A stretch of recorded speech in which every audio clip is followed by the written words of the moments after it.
Once the lieutenant governor establishes that relationship with the governor's office, the governor himself or herself, and the leadership in both chambers of the House, I believe the lieutenant governor will have the ability to bring that to light, to say, because as you very well know, we have already been hurt by that through the thyssenkrupp industry down in the Mobile area, where we gave all these incentives and we got the place up and ready to go, and then the folks decided, well, they're going to sell it, and they took all of those proceeds and returned nothing to Alabama, and yet we're still to produce the number of jobs that was guaranteed.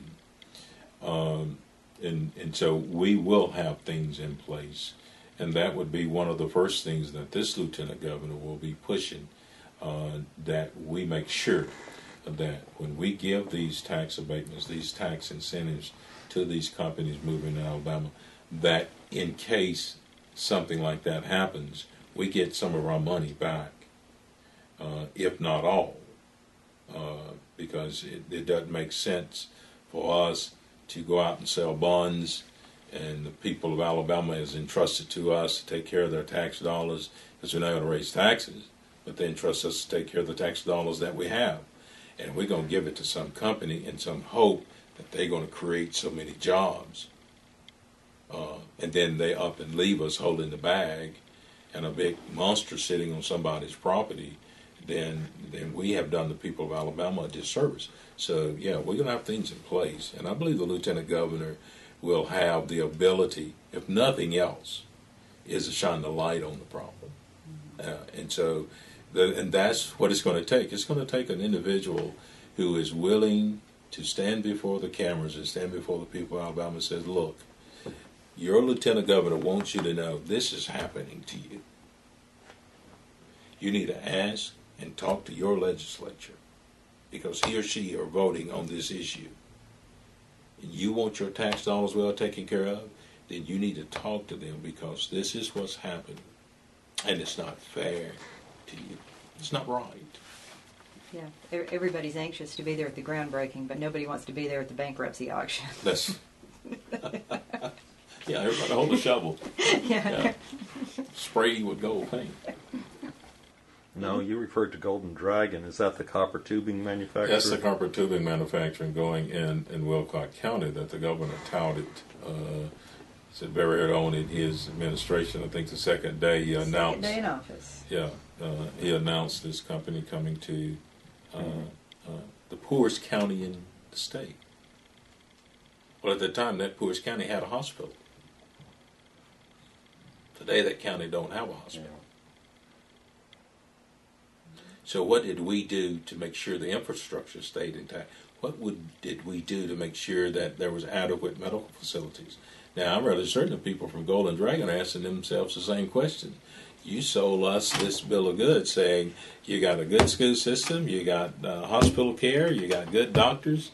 And by the way, where's the DSL? Yeah. I'm sure the folks over at Wolverine are really happy about that, too. Yeah, I mean, that's a competitor against them. Right. They've been here since 1908. That's exactly, and they have provided for a number of families that they have provided a good living for. The same way with U.S. Steel, same way with our mining industry, have provided families with good income, and people have educated their children, and their children stayed here.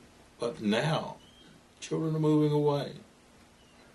But has anybody ever gone back and done the accounting on how much money bringing these businesses have ever actually brought back to the state in any kind of revenue?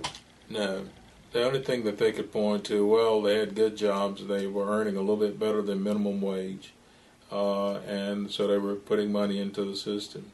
But see, when you lose jobs like we lost at Champion Paper, Good middle class jobs for. When we lost jobs, when you lose jobs like that, these guys are not paying any more than between $8 and $12 an hour. And where people from Champion had great benefits, medical benefits, good retirement, good 401k, all that's gone now. So that means that the mom and pop store that was down the street from where the entrance into the facilities, who counted on them buying gas, buying 4 or 5 honey buns to eat for breakfast, and an overpriced cup of coffee, which they enjoyed paying for because they had a relationship. See, those folks are gone now. And guess what? Mom and Pop, who probably was a third or fourth generation business. You look at the number of years that Champion was there, it was a third. It's the same way with a Wolverine. Same way with a 3M. You see, the same effects are there. And so you ride by 5 years from now, that store that was thriving, where people, you saw people when you passed by every morning, they was out front talking, pumping gas, and grass is growing up around it, trees are falling on it. You lose the multiplier. You lose it. And then, next time you go through there, the roads have got potholes in them. Because of the revenue's gone, they can't fix the roads. Houses for sale. That's right. Or abandoned. Or foreclosed. And see, and now we have more foreclosures. We have more foreclosures now in Alabama ever in the history.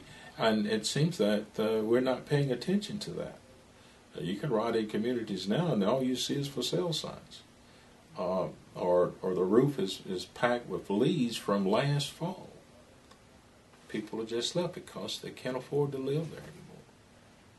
The jobs are not there anymore. To tout that I've created thousands and thousands of jobs, but you never say anything about the number of jobs that have left the state. And the lieutenant governor has been very, very silent on this issue.